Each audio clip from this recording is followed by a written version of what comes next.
Welcome back to another episode of the Dynasty Dingers podcast. We are recording on Thursday. It is September 26th. The season is winding down, although we do have a slate of games on Monday, Braves and Mets doubleheader, which we're going to have to talk about a little bit here. But thank you for coming back to the show. As we wrap up our regular season podcasting, we will continue with probably a couple episodes each month as we work into the off season, into ranking season. We are now in award season. We're going to talk a little bit about that today. If you're an STS member, we thank you for being a part. If not, go ahead and check out the website, scoutthestatline.com. I want to welcome our co-host, Doc, as always. Doc, what's going on? Just living the dream, man. I won this. They threw it in the crowd. I went to Dallas, Texas for a little bit, and the lady, I got to my seat with this huge Texas-sized drink, and this lady threw a T-shirt at me, so I was having a good time. I'm excited, man. You know, we're not going anywhere, folks. We're just, you know, it's like you're kind of like we're gonna hit this little kind of like relax a little bit. But frankly, then we're gonna turn around and, you know, all of your, you know, it looks like I might get a big win here in one of my leagues, but other than that, I got some rebuilds. Didn't win, right? I mean, I'm assuming most people don't win most of their leagues, you know, unless you're just never rebuilding. I guess you increase your odds that way, but I would assume the majority, if you play like 10 plus leagues like I do, it's hard to win number one the majority of your leagues. So there's a lot of disappointment because anyone this geeky, we're competitive folks. So we're going to be entering though this beautiful time in the off season where every prospect is the next greatest thing to ever happen since sliced bread. And so, it's like you can romanticize some things, and every team's full of hope. Every player is healing. It's kind of cool, right? It's rebirth. So I'm excited to enter that phase. But I mean, we're not out of here yet, folks. There are championships still being decided as of today in some leagues. Yeah, I'm in my Yahoo league, the league I sent you a screenshot of, which I am a owner of Otani, Ellie, Corbin Carroll, Julio Rodriguez. It's a 10-man keeper format, so teams are pretty heavy. We go all the way to Sunday. That's the championship, and that's the only league that I have a chance in because of what you just said. I'm in the same boat you are. You know, I've added a lot of leagues. A lot of them I chose to, much like you, tear down and rebuild. And personally, I enjoy that aspect more because, like, I was telling a good friend of mine the other day, I'm really looking forward to 2025 because a lot of those teams I'm actually going to be moderately competitive with. And that's where things get exciting, right? Where you're adding middle relief pitchers where they might actually provide you value now because you're not trying to get a top 3 pick anymore. You're fighting to see if you can start making some real trades and moving your way up. So that's very exciting. And today, Doc, we're going to start with Scout the Stat Line's end of season player of the year awards.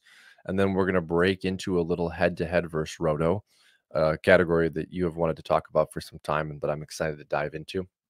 So let's just dump right into the voting. You and I talked a little bit about it before we jumped on. We're going to start with catcher. So the 4 names that are being offered: Samuel Basallo, Moises Ballestero, Edgar Cuero, Dalton Rushing. And then I'm kind of confused as what the HM is. Do you have any idea what the name that's listed that's not part of the vote is? Because for catcher, it's Augustine Ramirez.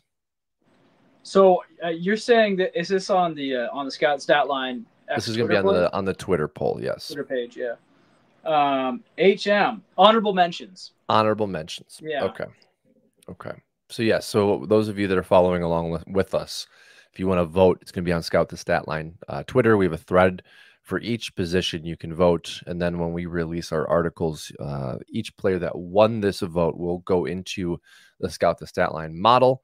That'll be listed as well as the staff pick. So each 3 will be talked about by each writer. Doc, what position are you doing? Have you decided a position? Yeah, I think I took catcher. I mean, man, I'm just like, I just got back into town yesterday. Yeah, you've been busy. Head's still kind of spinning. I don't know if I took anything else. I think I've left myself flexible. I know I took catcher. Okay. Yeah, which is interesting because I looked at catcher. I looked at shortstop. Honestly, I was like more interested in the catcher conversation. It seems like it's a deep position right now. I mean, Dalton Rushing is going to be exiting the catcher ranks, in my opinion. I mean, Yep. what the Dodgers are showing us. But yeah, no, I think there's a lot of fun names there. It's a fun period in time because a lot of the guys who built their value in the last 1, 2, 3 years, they're graduated. There's a lot of call ups this year. There's a lot of folks, a lot of our big names. That's why you'll hear the same sentiment echoed across a bunch of other podcasts, which you should not be listening to, guys. Come on, you got it all here. No, there's some great stuff out there, but a lot of people will say, "Oh, it's all thin now.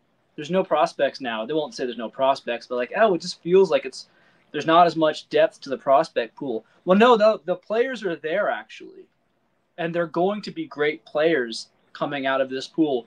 We just don't know it. The clues aren't quite there yet for a lot of these guys. Like people who are just drafted, but we got like 10 to 20 game samples in a lot of cases, 0 game samples.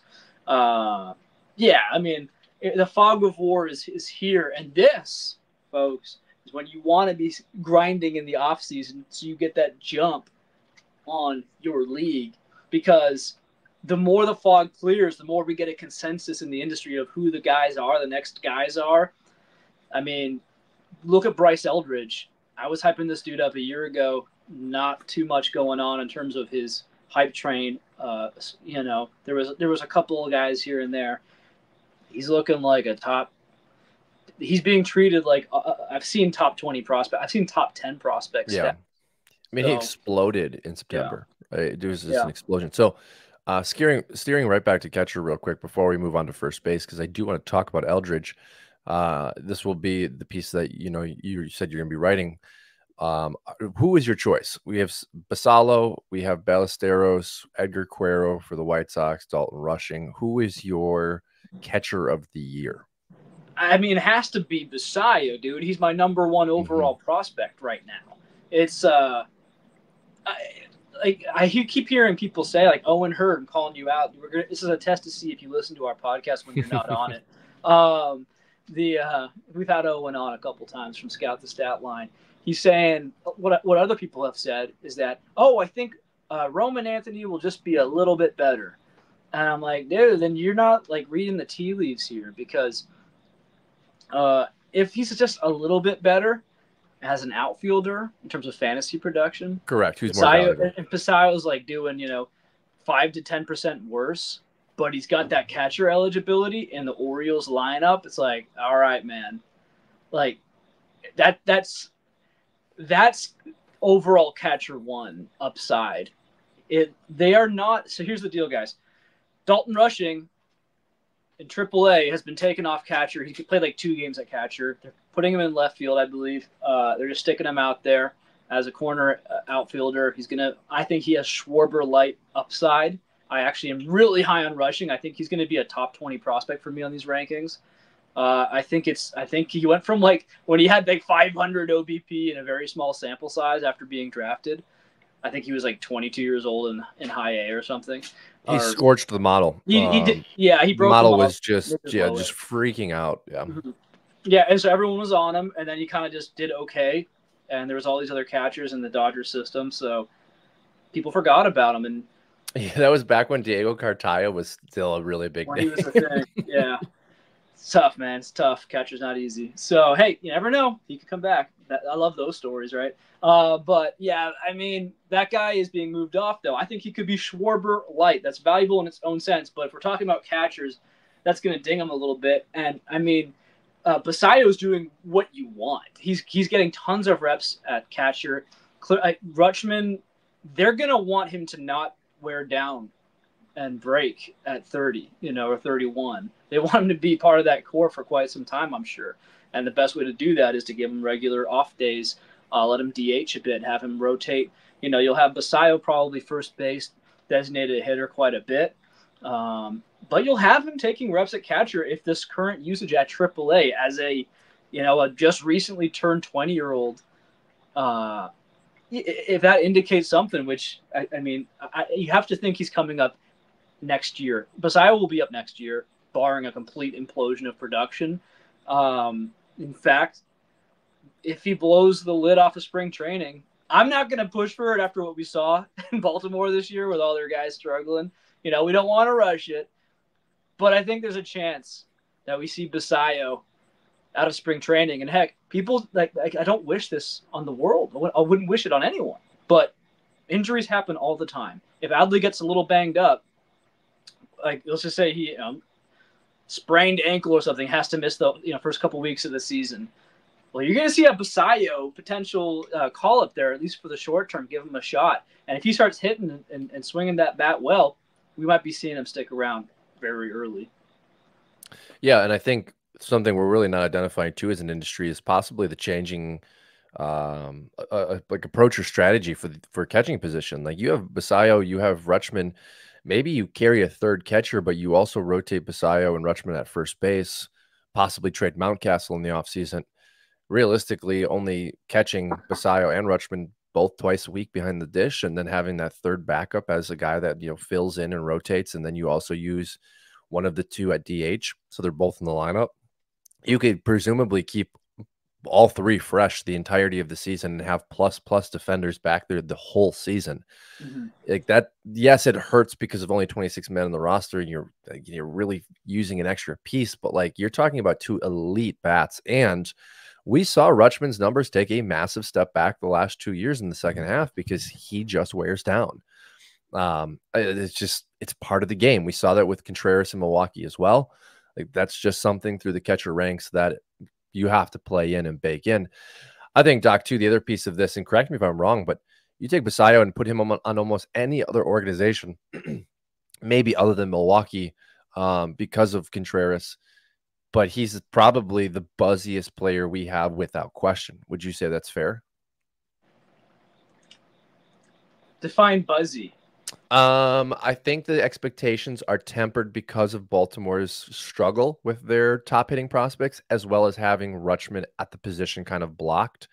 And then first base kind of being a question mark, as well as to having Mountcastle, having O'Hearn.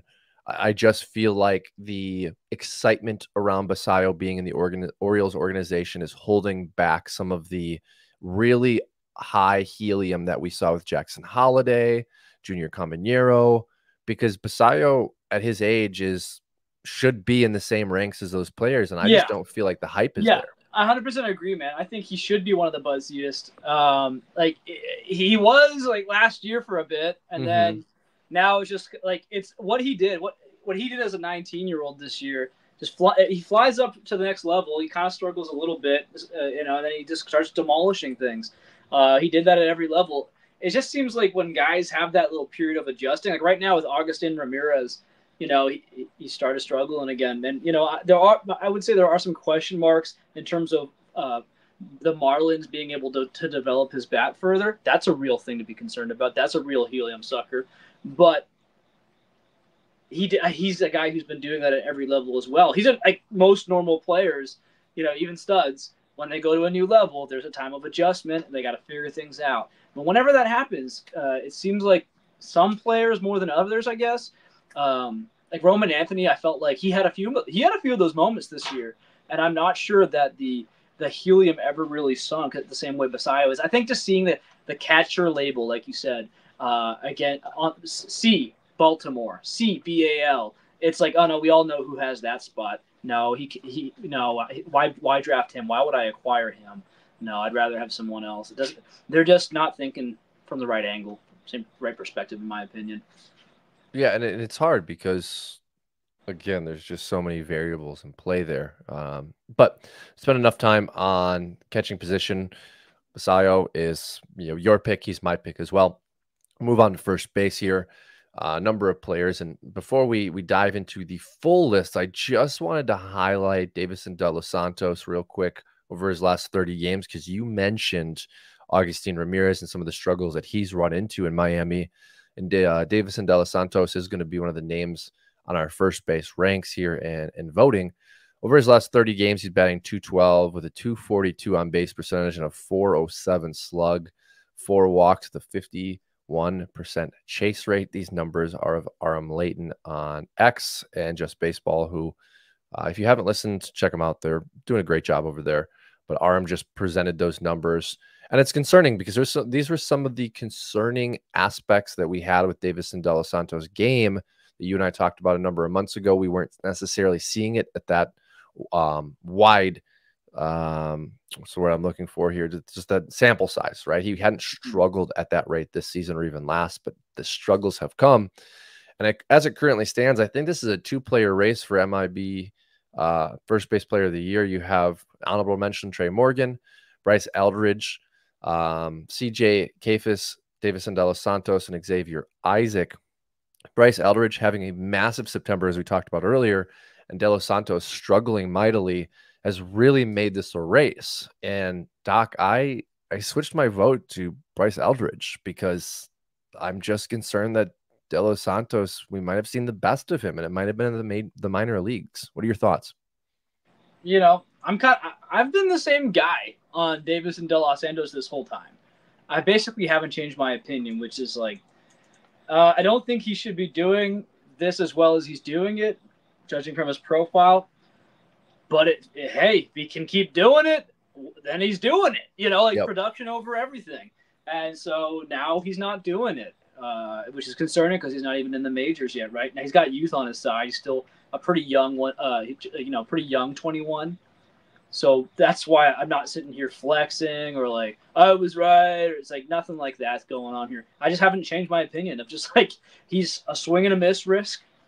He's got that in his profile from the past. You know, like John Kensky, Noel, same kind of dude. Where like we're seeing like, oh, maybe he's fixed some of his profile, and it's like, no, I'm always going to have an eye on him because he had such an immense propensity to strike out and not take walks earlier in his career, and you know we're seeing that, you know, kind of raise its head here, and it's again same situation maybe where.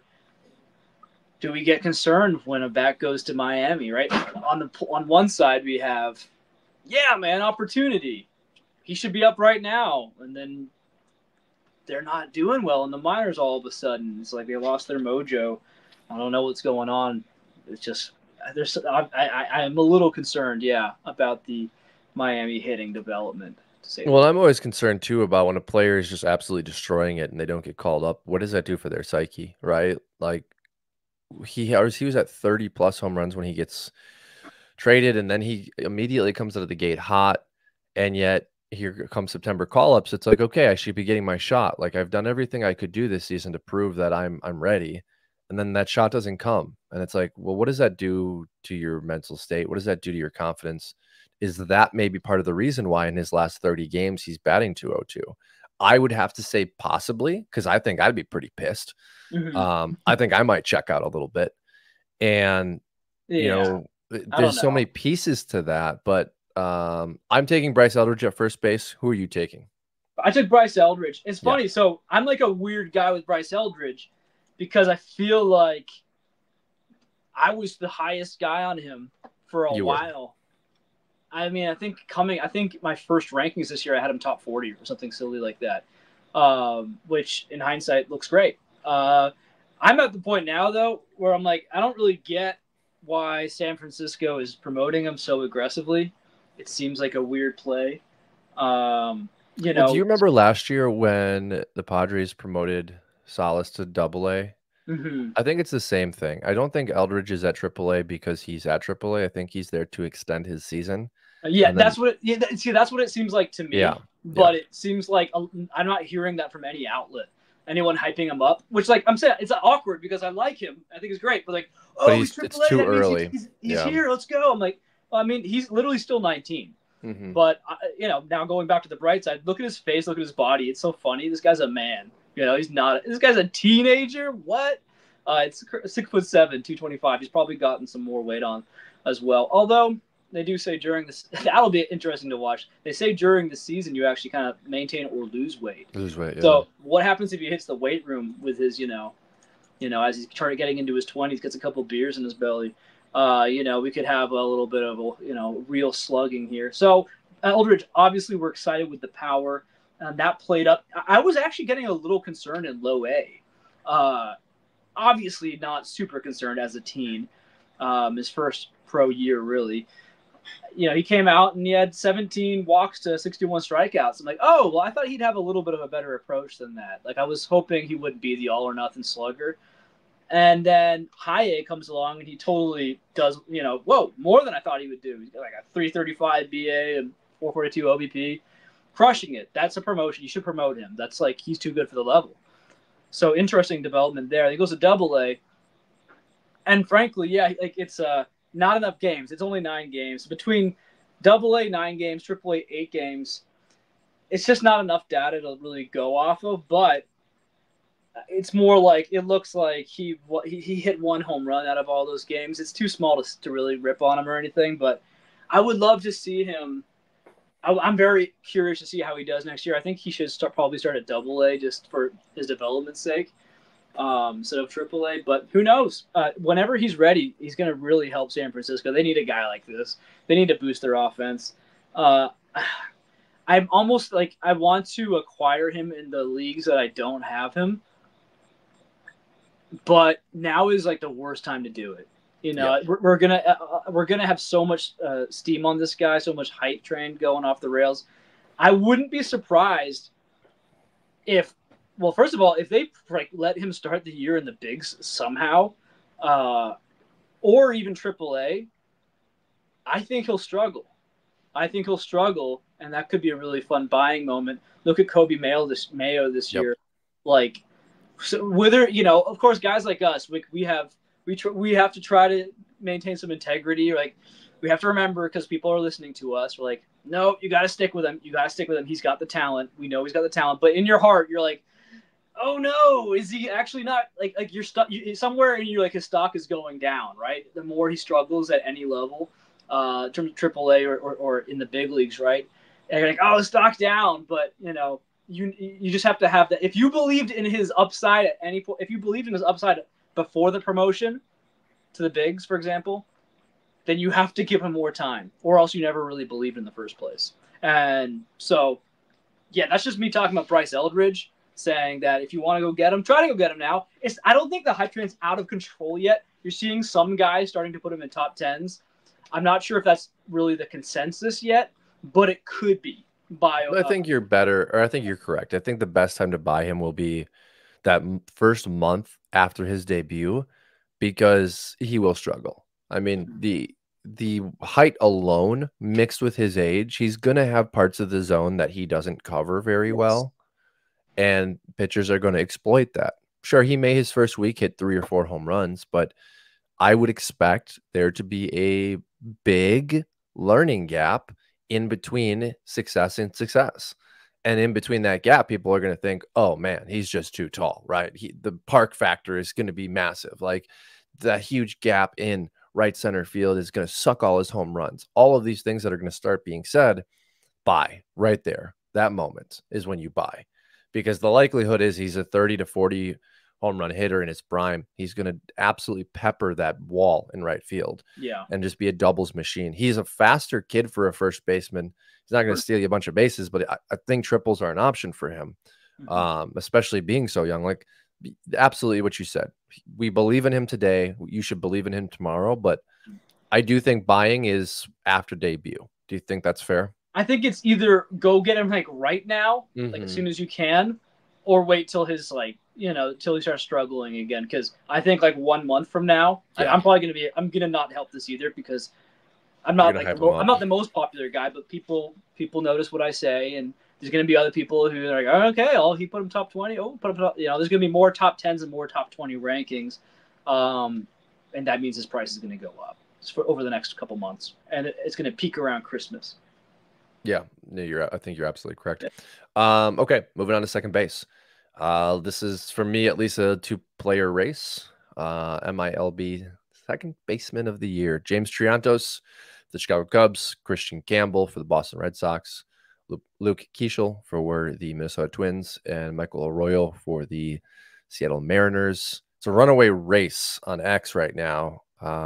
Who'd you vote for? Campbell. Yeah, obvious. Has to be Campbell. Honestly, though, Michael Arroyo should be like an honorable second, right? I mean, I guess like he's a weird guy. Michael Arroyo is probably the hardest guy to rank right now. I think you might get that response from a lot of guys because this is a dude. Uh, 23 home runs, 18 stolen bases, 285 average, 400 on base percentage, and 909 OPS. Like, this is a damn good year. yeah, that's the thing. So the stats, if you're going pure, if you're just scouting the stat line here, um, you're like, oh yeah, well, I don't see like where's the respect? And I believe it. One of our guys was it our Belgium brilliance? Was it Lewis? Did he put him on? I think he put him like seventh overall prospect. I know Lewis likes him a lot, yeah.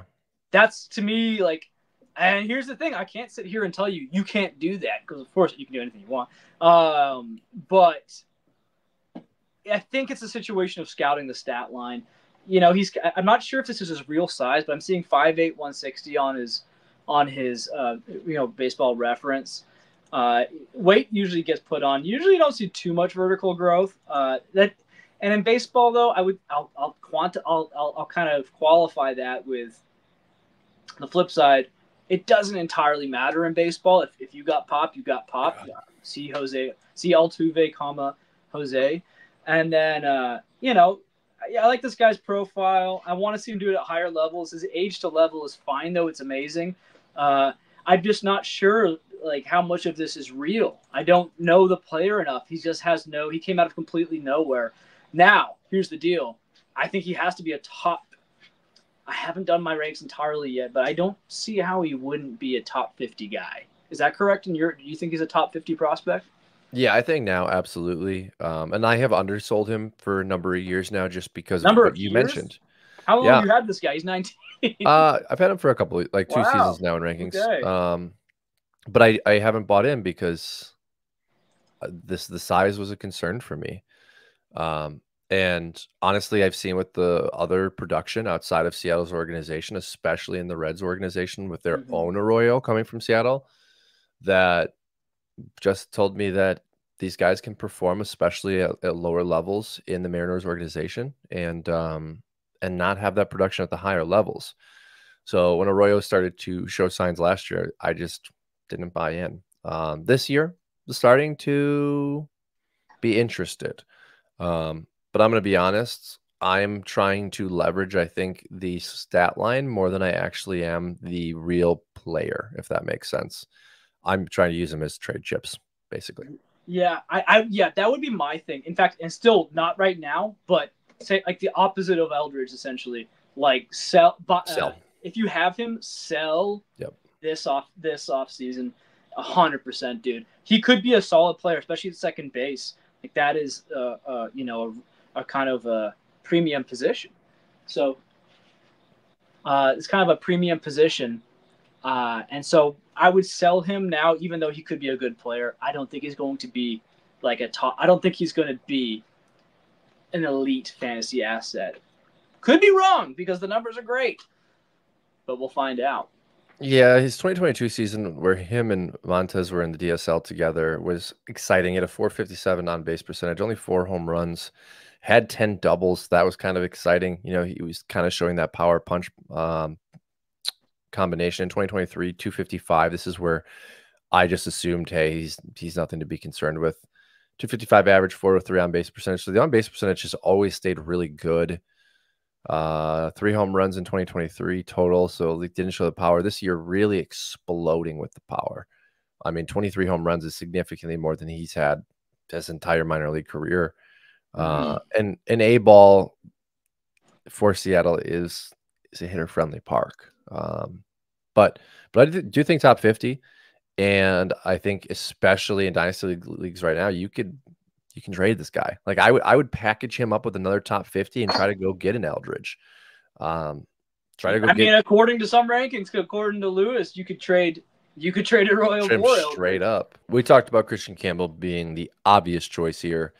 Campbell's 2024 was pretty exceptional. 430 at bats was the total plate appearances, 20 total home runs, 24 stolen bases with a 330, 439, 997 slash line. Campbell just absolutely dominated. and not much to really poke holes in, which is why he's risen so quickly here. Now getting a AAA assignment with 4 total home runs, batting a crazy 286, 412 on base percentage in 19 games, an 898 OPS. I mean, in my opinion, he has shown kind of what Wyatt Langford did in the shorter sample size last year, which at each level he has just dominated since being drafted in 2023 in the 4th round out of Georgia Tech. Christian Campbell, is he really in the running for top 5 prospect in all of baseball? Yeah, I don't really get what happened between college and now. In college, he hit 4 home runs in 45 games in 2023, and stole 4 bases. He's hitting the ball, taking tons of walks, but somehow, and then last year even in his pro debut, no power, not really flexing any speed either. It's kind of like a Michael Arroyo type, except he's done it at the higher levels and consistently, and he's got this big frame, which 6'3", 210 listed here. He kind of looks like he could fill out a little more even, which would be scary. If he wasn't 22, if he was the 19 turning 20 guy, like a sort of guy who just turned 20, like Roman Anthony is, yeah, I mean, probably got to put him above Anthony, maybe. I don't know. Do you think that all right, so that was Christian Campbell, consensus number 1 second baseman. I think we have more to see in the profile. Excited for 2025 in him. I'm presuming he will be making a major league debut. Do you think that's fair, Doc, in I think 2025? I think if Boston didn't blow it near the end, and he didn't hurt himself, we would have seen him up here sooner, Yeah. which would have been great for me because in our 30 man, I let my #1 waiver priority go the whole year in hopes that he or Quinn Matthews got that call. Quinn Matthews might get it. I'm not sure if our league will run that now because it's so late. Jackson Job just got a call up. Yep. I mean, Yeah, you of course they're going for that. I mean, I think you have to though. I think you have to with. So it was like Christian Campbell, Quinn Matthews. So basically, folks at home, our league is cool. I kind of like it.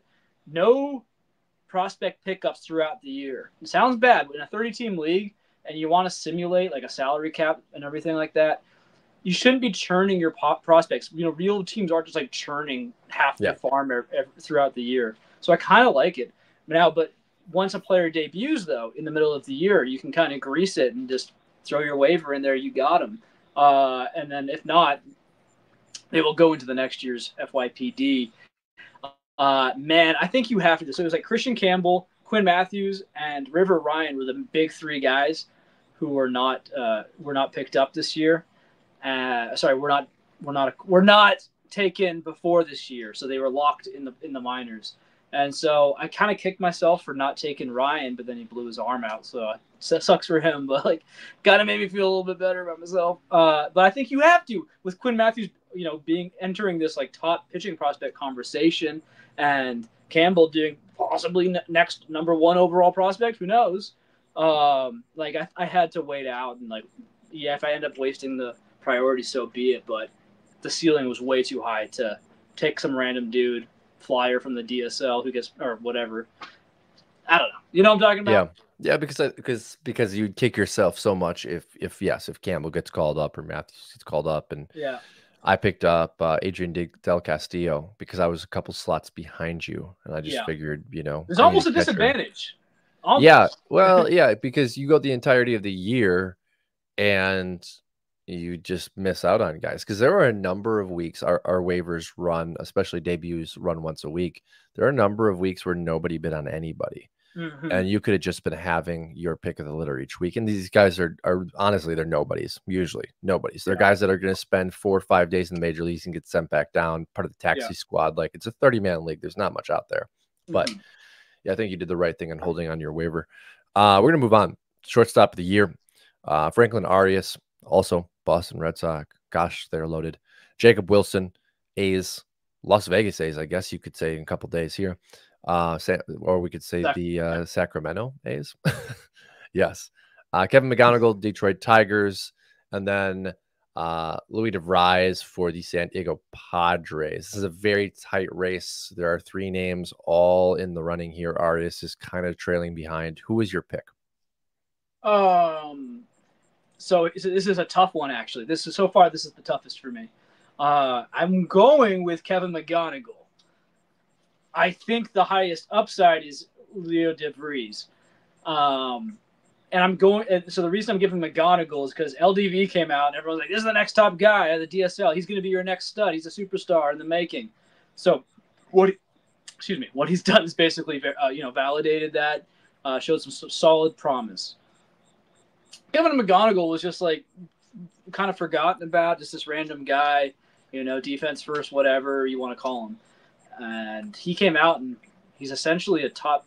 He became halfway through the season. I think you saw him on a lot of like top 50s, and maybe even top 30s and top 20s kind of lists, and that's incredible to me. So for me, he's my guy for that reason. And also, I'm giving it to him because he's gonna get forgotten about a little bit. He's gonna get docked a little bit because he got his wrist injured. He missed some time at the end. So you haven't heard about him in a while. That's why it's hard to keep track of minor league injuries. So most people, they just see the overall line. They're like, oh, that's what he did. Okay, that's okay, I guess.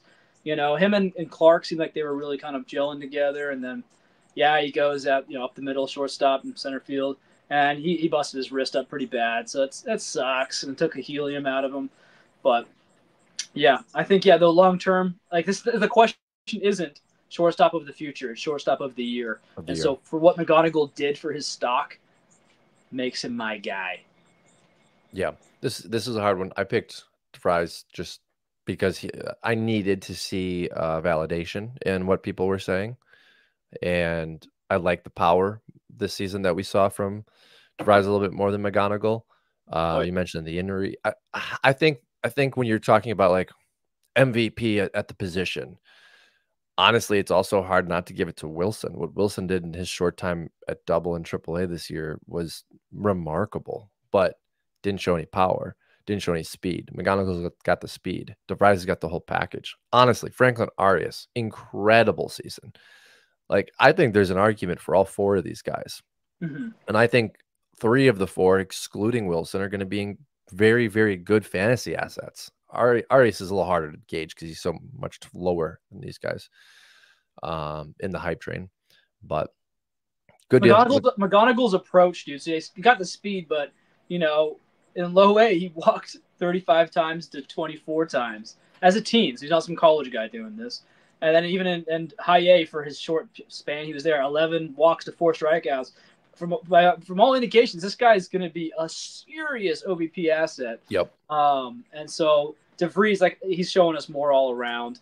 And that's why for McGonigal, I just value him more than. I'm not sure how much pop he can get to McGonigal. That'll be the X factor.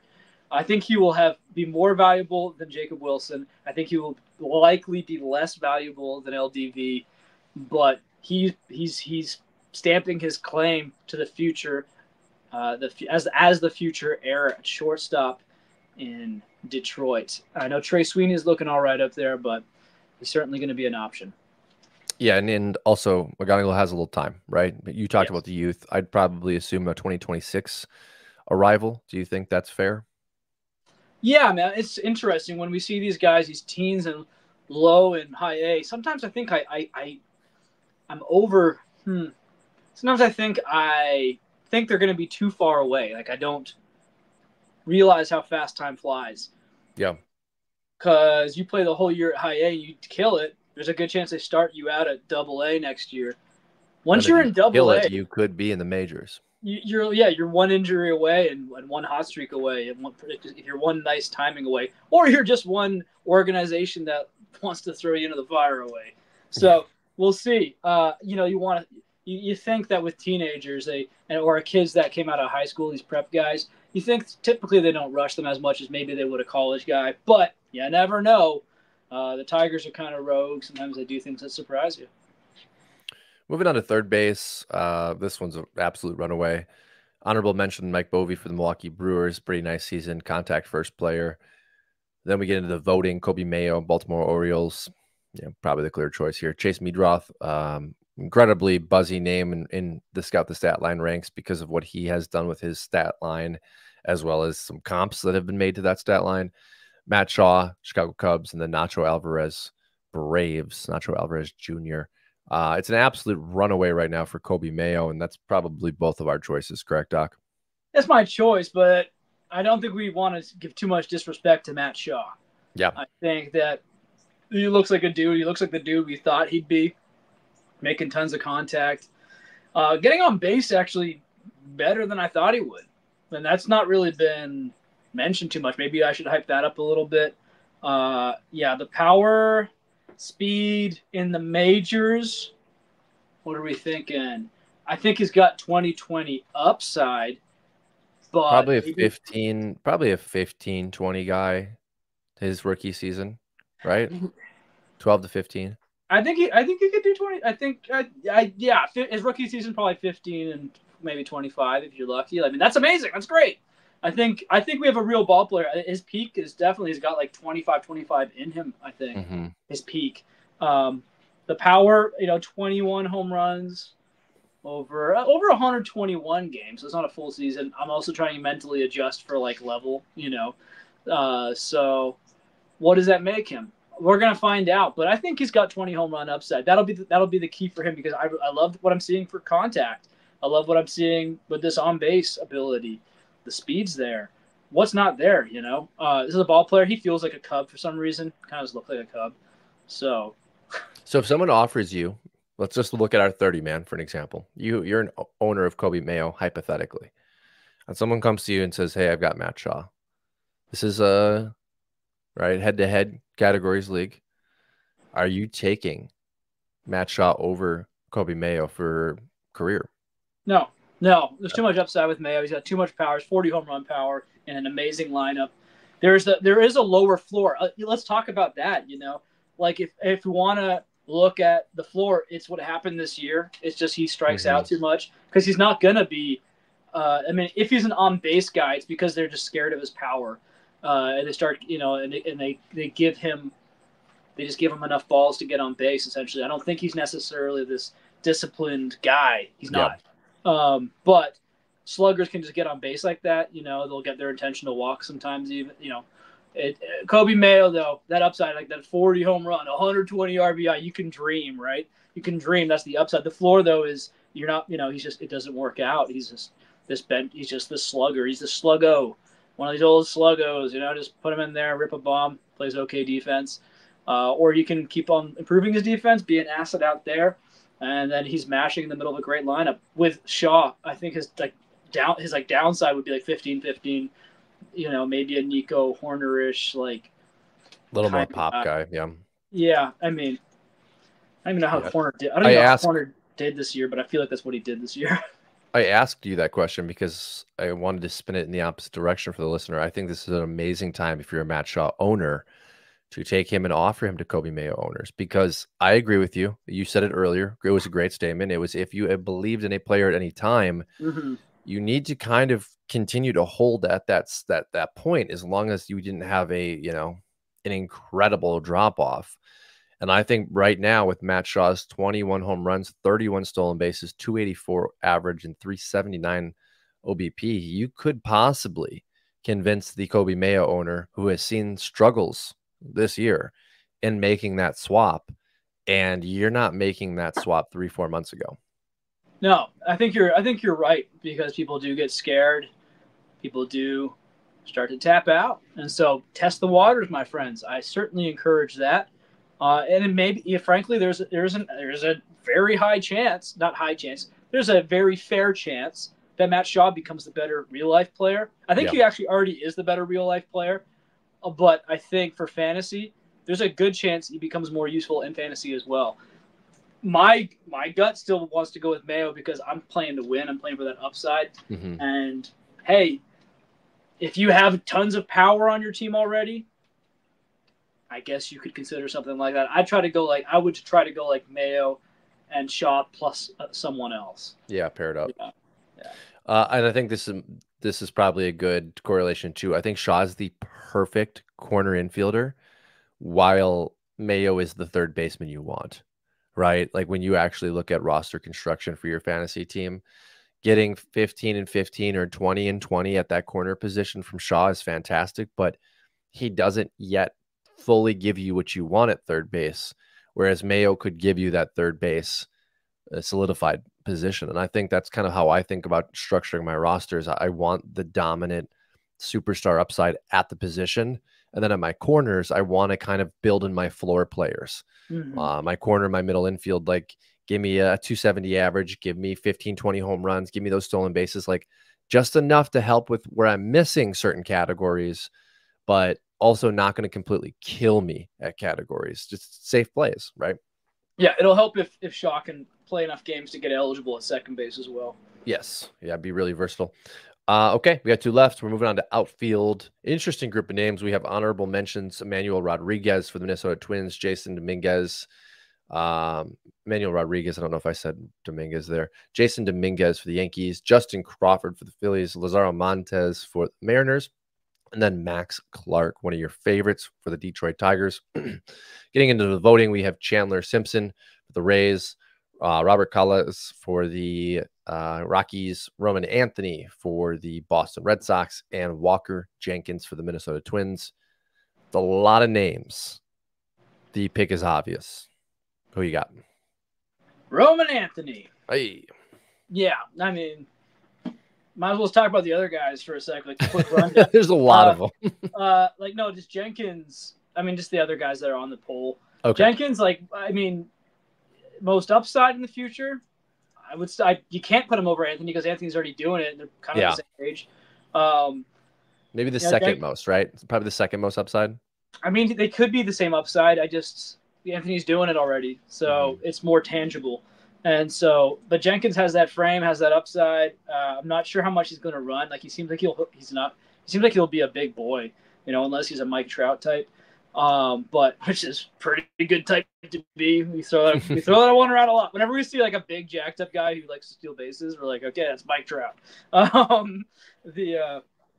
No, but Jenkins, he's got the upside, but he hasn't done it yet. So he's done fine, and he's being pushed up kind of aggressively to Double-A, which is nice to see before the season ends. Chandler Simpson is a two-dimensional player, very useful for some formats. He gets his amazing plate discipline. He's not a Victor Scott, who were like, we just need to see enough of a tool. Now, I would argue with the flip side. We've talked about this before without making this another Victor Scott podcast, 1 of 20 we've done. Victor Scott has, I actually believe, like 10-ish home run upside, maybe 10 to 15 if we get really lucky. Whereas Chandler Simpson has like 3 home run upside. He's like your Sean Figgins. He's like a classic. That's a throwback, Figgins. Chone Figgins, it's spelled like. Yeah, he could steal 50 bases. I mean, I don't throw that around a lot, but that's clearly his upside, and he could get on base a ton. I hate that he's with the Rays because he could just be a utility guy forever. Maybe that's who he is anyway. And maybe he gets enough at bats where he helps fantasy teams. Maybe he doesn't. Calaz is a guy who, like, I think that he's probably one of the most underrated prospects in the game. Honestly, I remember I was on a podcast with Owen, and he dropped his name, and Owen, like, passive aggressively was like, "Oh, you don't know who he is? Oh, I thought you would know him." I was like live on air. And I was like, cool. I mean, I deserve it, I guess. There's so many players, man. I mean, a hitter in the Rocky system. Do I like their development? No. But I like playing in cores in theory. So he's worth. I would say that the caveat with him, he's got some great numbers. Did almost all of it at rookie ball. So he's like a we'll see guy. Not tons of hype surrounding him though. So if you can get Robert Kloss for some kind of deal, that's good. As you can tell, none of these guys are the complete package of Roman Anthony. So that's why I spent more time talking about them, because Roman Anthony's got the youth. He's got the production. He's going to start next year in the bigs if all goes well. I mean, I wouldn't be surprised. It would be so cool. I don't know where they get the room or what happens there. But, I mean, dude, his upside is so much better than, like, if they're going to trot Rafael out there, like a 300 OBP, what's going on, right? I mean, Rafael, if he doesn't improve his profile to me, seems more like a guy. He should be like a super utility guy, like really useful spark. And then but Anthony's got everything. He's got the speed, got the power, got the con. If you want to like look at something with Anthony that could be improved, is from what I understand, he hits a lot of opposite home runs. So you're gonna want to see. I honestly forget what hand is he? He's lefty. He's lefty, so that's Yeah, he's lefty. it's not great, because like there's that huge monster there. So maybe temper your expectations early on if you can't get down that pull home run power. Otherwise, he's going to be smashing tons of doubles off the monster, which is cool. But I mean, unless you can get up, I am also excited for Anthony because I really think Jaron Duran's ascension this year and meeting adversity, we talked about that a few weeks ago, is really going to help him. I think Duran's leadership at a young age is going to make the transition for Anthony a little bit easier. If Anthony runs into some of those issues that you just brought up, Duran will be there to help him. And that's a massive, massive plus for the number one prospect in baseball that some organizations don't offer. A player that has a similar skill set can walk him through some of those growing pains. And I just think about a prime Anthony and a prime Duran in that lineup. Like, that's terrifying from the AL East. Campbell too, right? Like, Cassis might be good. Who knows, right? these guys are there. I mean, they're just going to be the tooled up lineup. Like, Boston just needs to find some pitching. Just yikes, they've had some big injuries this year. Yeah, it's too bad they let that Chris Sale guy go. He seems like he figured it out. Yes, some Boston fans love having that rubbed in. Yeah, I think what you touched on was fantastic. I think that really kind of sums up the outfielders. Claus was perfect, did a lot of that damage at the DSL last year. We kind of talked about him on past episodes with a few other Rockies players actually having better DSLs in 2023 than he had. Coming into 2024, was put at rookie ball, as you mentioned, 5 home runs, 349 average, 49 games at rookie, promoted to A ball, 13 games, 2 home runs, 327. But like, we're just starting to get to see with those 13 games what he can do at real assignments. So I think 2025 will be a massive year for Claus, and he's probably going to be one of our picks for massive breakout riser next year. Would you think that's fair? Like, kind of the spotlight should be on him to keep our eyes glued. Amador, Beck, Nolan Jones. How many times will our hearts be broken? Yeah. I mean, Yanquiel Fernandez, right? Yeah. I mean, there you go. I didn't even mention him, right? It's like, yeah. So I'm not a guy who just forgets everyone from an organization. Players are players; they can control their destiny to some extent. We got YouTube. If your development guys suck and you don't know what's going on, go to YouTube. Like, go find some other, or go to some. Go to some other private coach, whatever. Right? Figure it out. If you want to win, you want to be the best. You want to get the most out of your upside. You do have control over your destiny to some extent. So, that's basically me saying that I won't rule out a prospect because they're from Colorado, but I think it's going to be harder for the hype train to build around him than maybe if he was somewhere else. Somewhere else, yeah. Mm-hmm. Okay, we have one last group, and it's starting pitchers.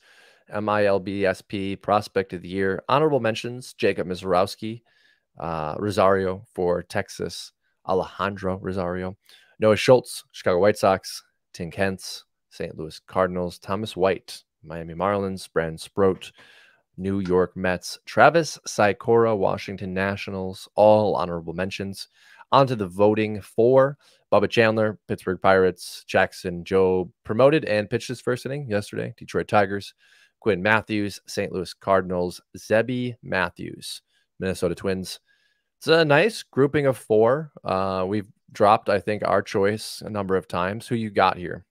So, again, it's actually a tough one for me in terms of future upside, prospect of the future, but prospect of the year, it's like McGonigal, but crazier, is Quinn Matthews. This guy came out of nowhere, just shoved all this extra velocity into his arsenal, and I maybe be nervous about that normally, right? Like, oh, can he handle that? Well, he's handled it, and he's just this guy who cranks out innings. He did it, he just cranked out a ton of innings last year. He did it again this year. He's got over 200 Ks this year in the minors. I friggin' wish that St. Louis brought him up a month ago. Maybe they'd be in the hunt right now. Maybe it could have been a spark. I was harping on that for a while on this podcast. Nah, they're good with mediocrity. I'm not bitter. It's okay. No, but yeah, I'm surprised right now on the X. I didn't mention this. I'm surprised. For a second, Jacob Wilson was leading the shortstop thing. I'm like, what? And McGonigal was leading, and then now it looks like LDV is taking over. I think he will end up winning that. But for the pitchers, Quinn Matthews is right now leading this pack.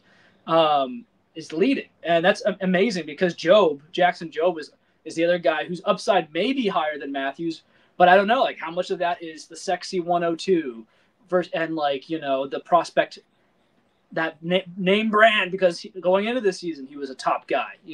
Quinn Matthews came out of nowhere.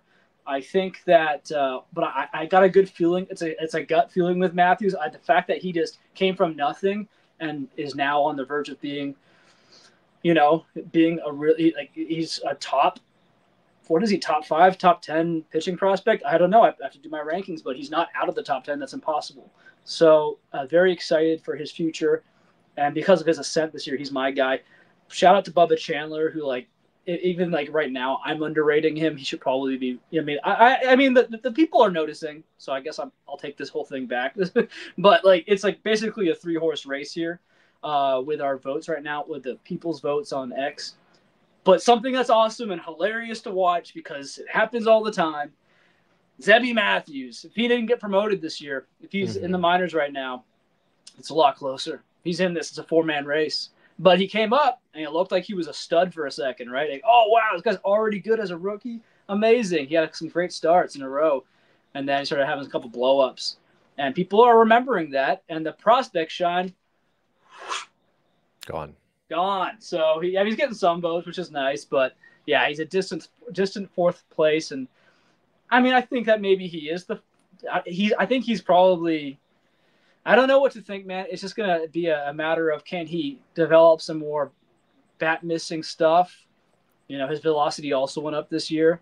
I love his build. I love his control and his command. Command more than control. When control, for the folks at home who get it confused because it's easy to just use them.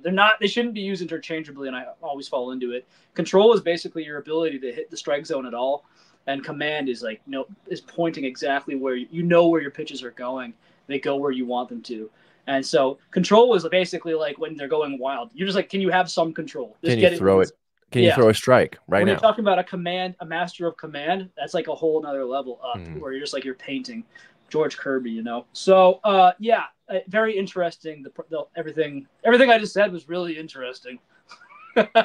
Doc, I think I have it long-term. Job, Chandler, Matthews. Really? Oh, wow. There's 2 Matthews. That's ironic. I didn't realize that. I looked at Quinn and Zebby and just completely negated them being Quinn Matthews and Zebby Matthews. It's hilarious. Job, Chandler, Quinn Matthews, Zebby Matthews. What do you think?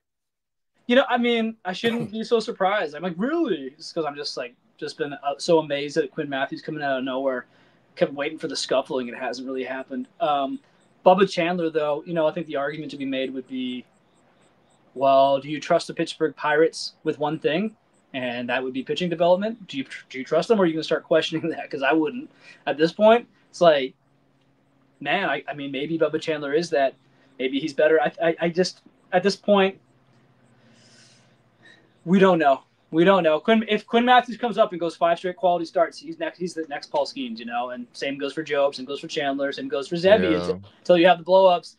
We're going to find out like 1 to 2 years into their career, what things. Even Jared Jones, look at that, right? For a second, he schemes 1B, and then now he's had tons of blow-ups. He is who he thought he was coming into the year. That's I don't even know though. Some people were really high on him. Like there was Ryan Epperson. Give him full credit. He's a Pittsburgh homer, so that helps. But he was all in on Jared Jones, and so this is his rookie campaign. We're going to figure out who he is, not this year. It's going to be more of a next year thing because people can come in and have hot starts or have rough starts or have mixed bags like Jared Jones. And consistency is the name of the game, right? Like Corbin Carroll, if we had cut off his sophomore evaluation in the middle of the summer, different guy than how he's been playing the last couple months, right? So it's consistency is the name of the game. Can you last in this grueling schedule of Major League Baseball? I like that you brought up Corbin Carroll because that is a question I did not prep you for that I was going to ask you today on air. That does wrap our Scout the Stat Line Player of the Year voting. Again, go to X to vote for who you like. We will be releasing these in our articles in the next couple of weeks, giving full breakdowns of each player, as Doc obviously did today, for his choices. And the question I have for you, Doc, as we transition here is, I'm faced with a dilemma in what we could argue is, we'll say, the 30-man format that we play in with salaries and contracts and whatnot, where I can possibly trade Corbin Carroll for a Julio Rodriguez, but get more years out of Julio, same price point, as a price increase variable goes up. So we'll say $5 a year. Are you making a deal? Are you trading away Corbin Carroll with the fear that maybe this resurgence we saw will not be as consistent moving forward?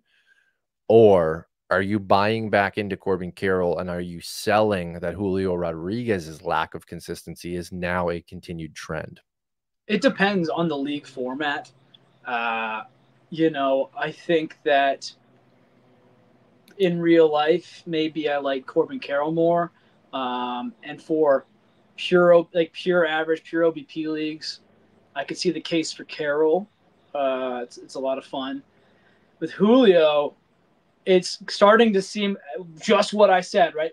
Now we're really starting to build a resume with Julio. I believe he's still 23 years old.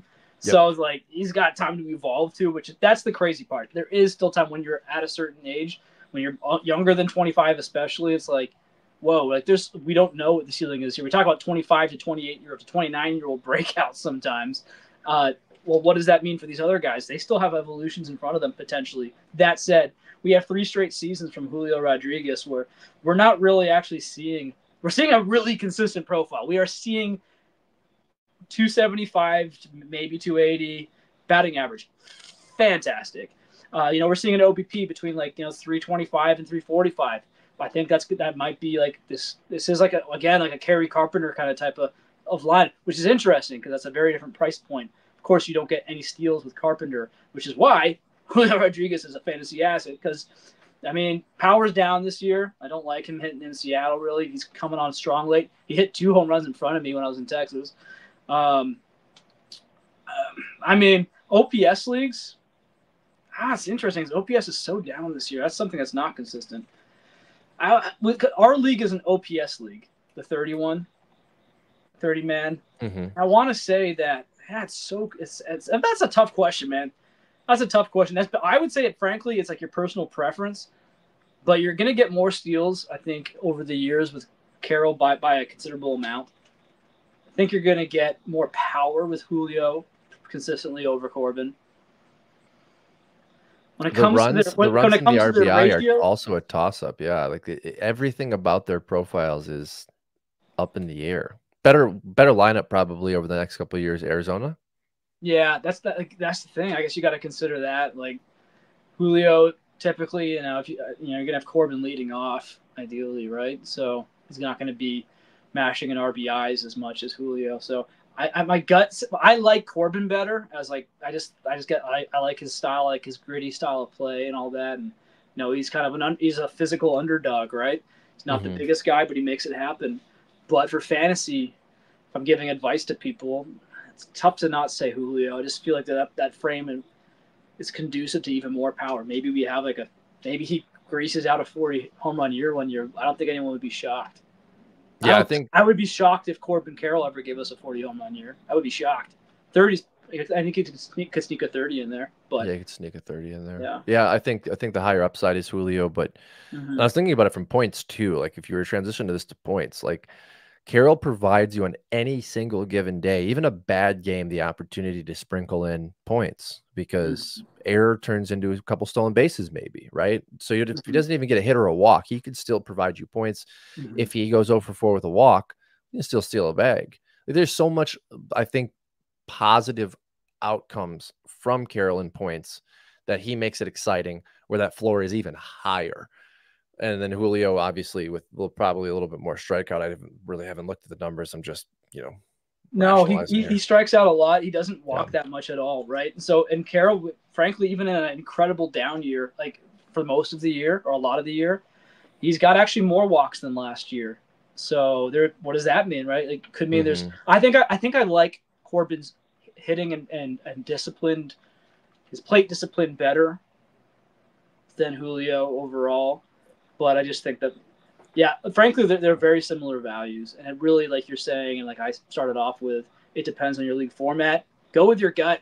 If you like Corbin Carroll better, but you're like, oh, but logically the other guys, and like there's a reason to believe that Julio could. No, man, just like they're close enough. Stick with your Yeah. guy, because you'd be so mad if you make that trade, and then Julio sucks and Corbin's awesome.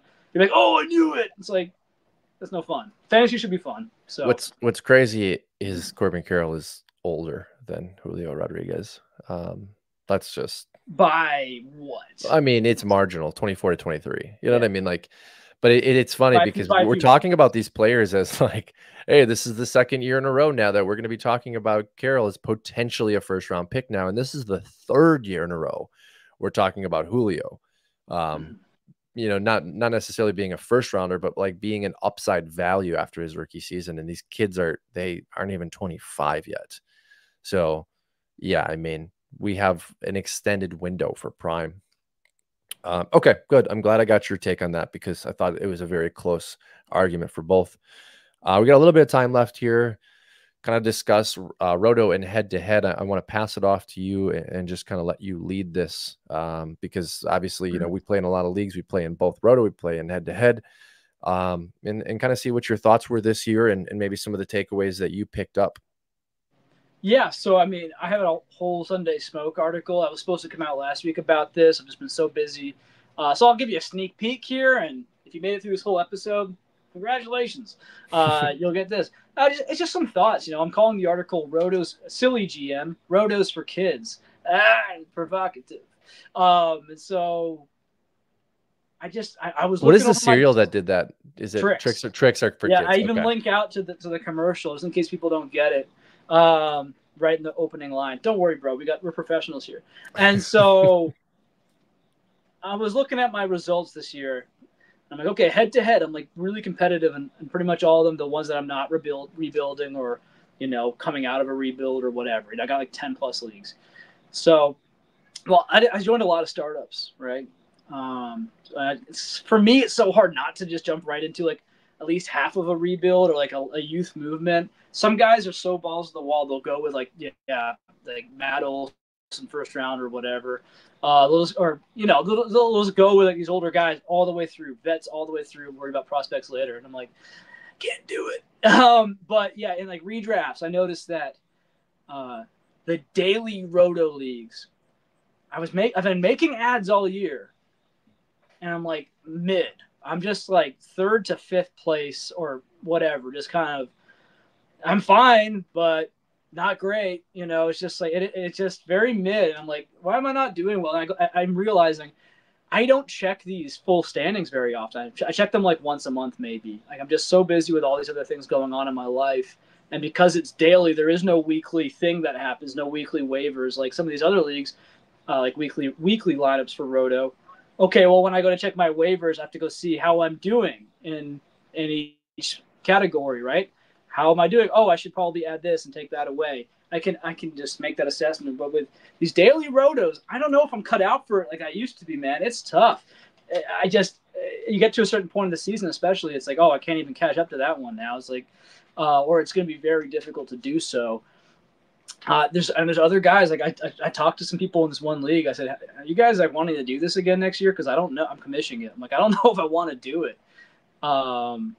And they're like, no, it's good, man. I'm like, well, how many leagues do you do? They're like, this is my second league, other than our home league. I'm like, yeah, I can see how that would be way easier. And I'm not sitting here saying you can't do it, but it's for someone who that guy's also single and he's got one job, like nine to five sort of deal. That's not like a knock. Like if you want to be single, go and be single. But I got a family now. Got a second kid coming. I got multiple careers I'm doing in addition to this lucrative fantasy business. I'm 33 years old. I'm trying to make moves, right? And so I'm doing 10 plus fantasy leagues like an idiot. So all these things to say, it's tough, man. I don't think I really like that like I would 10 years ago. It'd probably be a lot of fun to be doing all these like super daily roto gritty leagues, right? With these other guys have like spreadsheets out and whatnot. I'm like, I don't got time, man. I'm not doing a spreadsheet. And so I think I'm just out on that. And I would pivot to say, people will say, head to head, too much randomness. Dude, baseball has randomness. You have to rely on your matchup that day. In real life baseball, it doesn't matter how ready you were to play if you don't know how to hit the pitcher on the mound today. It's like that is some quote unquote randomness, right? You have to be in fantasy. You're going to get certain opponents some week, right? I like that. It's more realistic in a way. So it's fun. And also I can go and pick good players. This is the thing. I can just go out there and roll out good baseball players.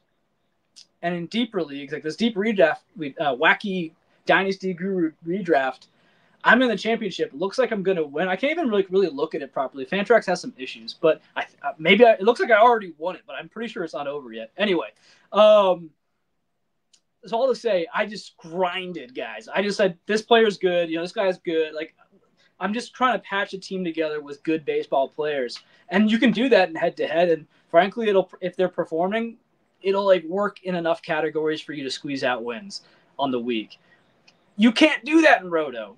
You have to be very specific, very strategic. You have to be looking at the standings all year for every ad, basically. And I think I just came with that approach because I just try to, do what I could to get by. And yeah, in points leagues, I don't actually do points leagues. Funny enough, I was doing the mock drafts with Scott Whitehall last offseason. But points leagues is even more so that just like pure, any player does anything. Like you really can disregard categories. I think my thing is head-to-head categories because it's not like I hate strategy or anything like that. I love strategy. But I just think that head-to-head allows you to have a taste of that, especially with a deeper league. You really have to find those good players, which is a challenge. And again, it's kind of like real life baseball. Yeah, you have some strategy. You were talking earlier. I want this out of my third baseman. I want this out of that. But at the end of the day, like if a real life baseball team, MLB team, has like their third baseman go down, like the Rangers did with Young for a lot of the year, they're not going to be here. Oh well, I'm going to specifically put a power guy. No, they're going to get whoever they can put in there, right? Yeah. And try to get the best base. Maybe it's Ezekiel Duran for some games. Maybe it's Josh Smith, whatever, right? You're just putting this you're just doing weird stuff. The Orioles, you look at Gunnar Henderson's profile. Do you actually see him as a leadoff guy? Ideally, probably not, but that's where it's just working, right? He's just a good baseball player. Put him there. So that's a huge rant. And I don't know. I think there's something to what I'm saying. What are your opinions? Have you any thoughts on formats? Yeah, Roto is for me. I like Roto the least out of all of these because Roto, you said it, like there's in season not as much I can do as there is in every other format. Mm-hmm. Roto, I'll go into the year and I will literally sit down and I will mathematically map out my path to a championship. And in Dynasty, you said it, both of us are rebuilding in a lot of leagues. I'm not mapping anything out other than getting each position for the future set up because I will. Like third base is a great example. I'm going to try to have a guy out there that's a 260 to 270, 30 home runs, 100 RBIs, 5 to 10 stolen bases. I'm going to have to make up those stolen bases in middle infield or outfield, right? That's why Victor Scott was huge because Victor Scott in a lot of my Roto leagues in the pipeline was supposed to be a guy where I could go out and have power at some big positions and not worry about it, right? If I take Victor Scott's line and I take Kobe Mayo's 40 home runs, 270 average, and I combine them, that's the perfect player.